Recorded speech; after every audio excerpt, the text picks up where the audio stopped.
Pada zaman dahulu kala, di atas sebuah bukit kecil yang jauh dari pemukiman penduduk, di daerah Kalimantan Barat hiduplah seorang janda yang sangat miskin bersama seorang anak gadisnya.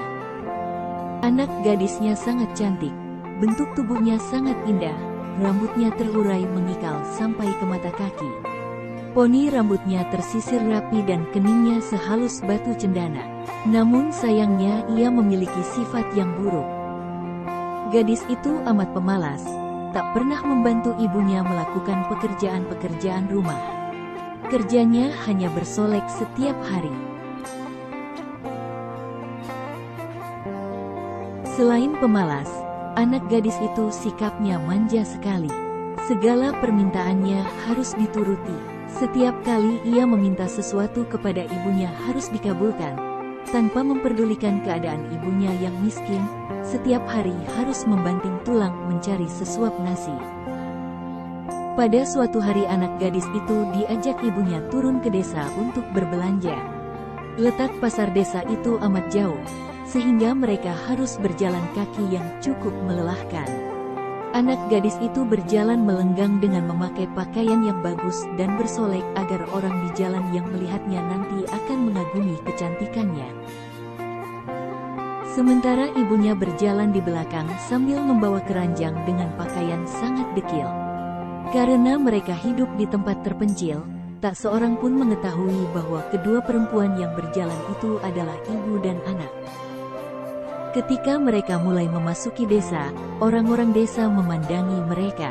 Mereka begitu terpesona melihat kecantikan anak gadis itu, terutama para pemuda desa yang tak puas-puasnya memandang wajah gadis itu. Namun ketika melihat orang yang berjalan di belakang gadis itu, sungguh kontras keadaannya. Hal itu membuat orang bertanya-tanya. Di antara orang yang melihatnya itu, seorang pemuda mendekati dan bertanya kepada gadis itu, "Hai, gadis cantik, apakah yang berjalan di belakang itu ibumu?" Namun, apa jawaban anak gadis itu? "Bukan," katanya dengan angkuh. "Ia adalah pembantuku." Kedua ibu dan anak itu kemudian meneruskan perjalanan. Tak seberapa jauh, mendekati lagi seorang pemuda dan bertanya kepada anak gadis itu. "Hai, manis, apakah yang berjalan di belakangmu itu ibumu?" "Bukan, bukan," jawab gadis itu dengan mendongakkan kepalanya. "Ia adalah budak."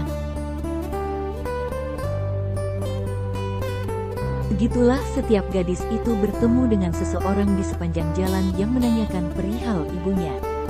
Selalu jawabannya itu, ibunya diperlakukan sebagai pembantu atau budaknya. Pada mulanya mendengar jawaban putrinya yang durhaka jika ditanya orang, si ibu masih dapat menahan diri. Namun setelah berulang kali didengarnya jawabannya sama dan yang amat menyakitkan hati, akhirnya si ibu yang malang itu tak dapat menahan diri.